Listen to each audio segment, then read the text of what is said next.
शिर्डी येथे राष्ट्रीय रिपब्लिकन पक्षाची राज्यव्यापी बैठक संपन्न।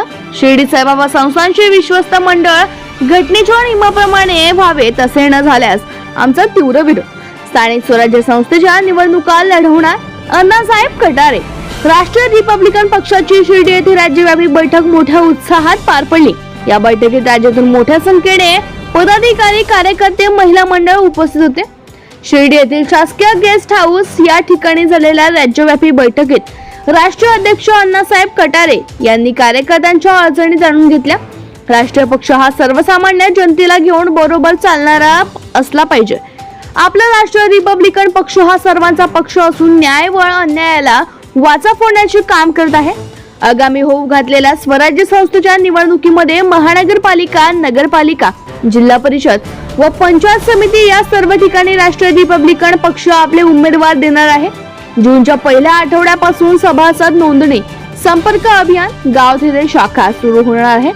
जास्तीत जास्त सभासद नोंदणी करण्यासाठी प्रयत्न करावे असे आवाहन त्यांनी केले आहे। या बैठकीमध्ये सर्वप्रथम महाराष्ट्राचे सुपुत्र माननीय भूषणजी गवई साहेब यांची देशाच्या सर्वोच्च न्यायालयाच्या न्यायाधीशपदी नियुक्ती झाल्याने राष्ट्रीय रिपब्लिकन पक्षाद्वारे अभिनंदनाचा ठराव पारित करण्यात आला। तसेच शिर्डी साईबाबा संस्थानच्या विश्वस्ताची निवड राज्यघटनेच्या नियमात असावी। घटनेबाह्य असल्यास आमचा या विश्वस्त मंडळास तीव्र विरोध असणार असेही त्यांनी यावेळी ठणकावून सांगितले। श्री साईबाबा संस्थानचे विश्वस्त मंडळ होत असताना या विश्वस्त मंडळात बौद्ध समाजातील व्यक्तीचा समावेश करावा अशी मागणी राष्ट्रीय रिपब्लिकन पक्षाचे राष्ट्रीय नेते अण्णासाहेब कटारे यांनी यावेळी केली। राज्यातून आलेले पदाधिकारी, कार्यकर्ते यांचा राष्ट्रीय रिपब्लिकन पक्षातर्फे सत्कार करण्यात आला। या बैठकीत पदाधिकारी आणि कार्यकर्ते मोठ्या संख्येने उपस्थित होते।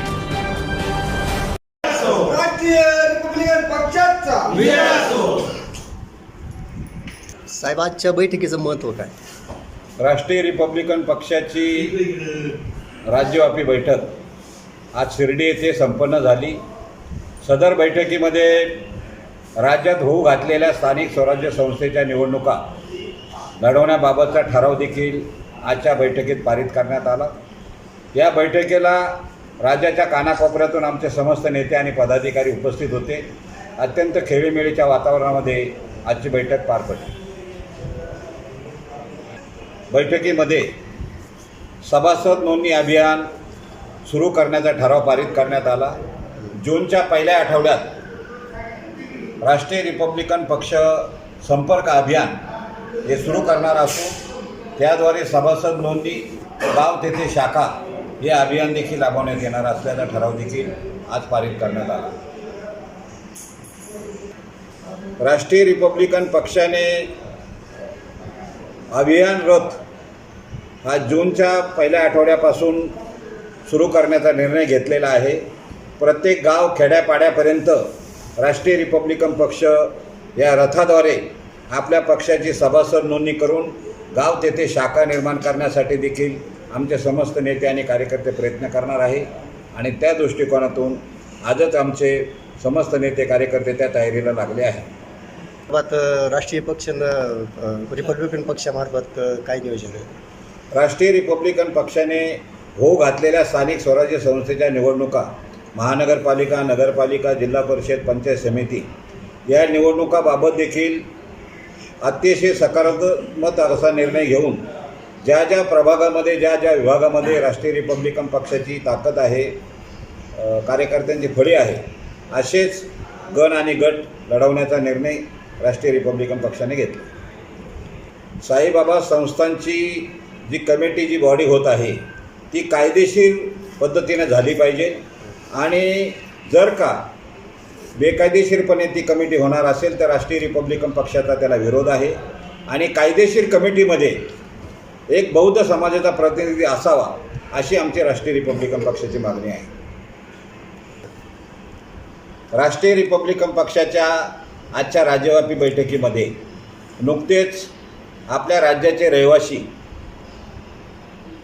माननीय भूषणजी गवई यांची देशाच्या सर्वोच्च न्यायालयाच्या न्यायाधीशपदी नियुक्ती झाल्याने राष्ट्रीय रिपब्लिकन पक्षाने त्यांचा अभिनंदनाचा ठराव देखील आजच्या बैठकीत पारित करण्यात आला। डॉक्टर बाबासाहेब आंबेडकरांचा डॉक्टर बाबासाहेब आंबेडकरांचा महाराष्ट्राच्या कानाकोपऱ्यात जोराने वारा वाहतो आहे, अवकाळी पाऊस आहे. आपण त्या निपाड तालुक्यातल्या तर द्राक्ष बागातून पूर वाहतोय असं चित्र होतं.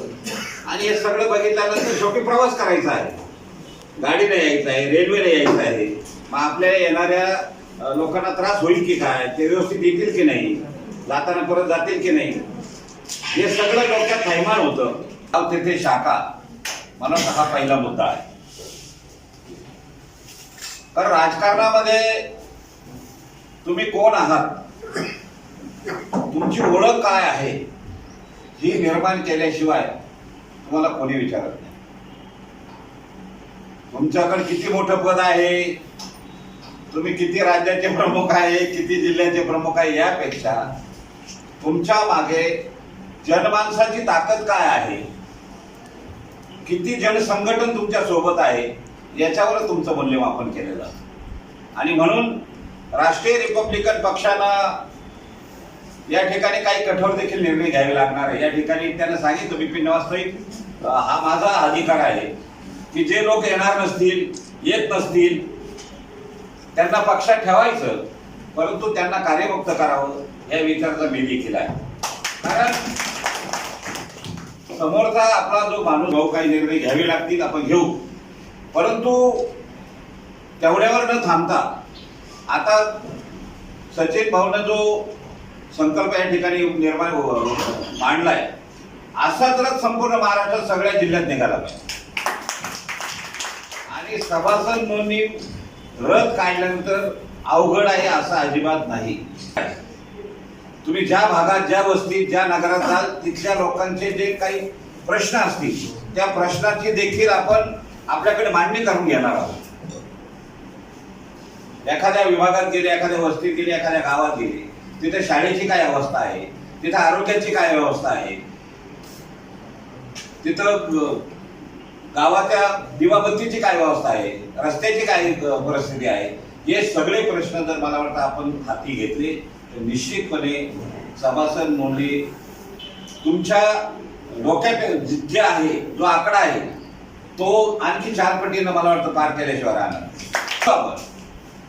आणि पूर्ण ड्राफ्ट करूया, लोकांना काय अभिप्रेत आहे, आपण काय घेऊन गेलो पाहिजे हे ठरवून आपण जाऊया ना पुढे. फक्त आलो, बसलो, चहा पिलो, जेवण केलं आणि घरी गेलो या पुरता कार्यक्रम असेल तर कृपा करून त्या भ्रमातून आपण बाहेर येऊ.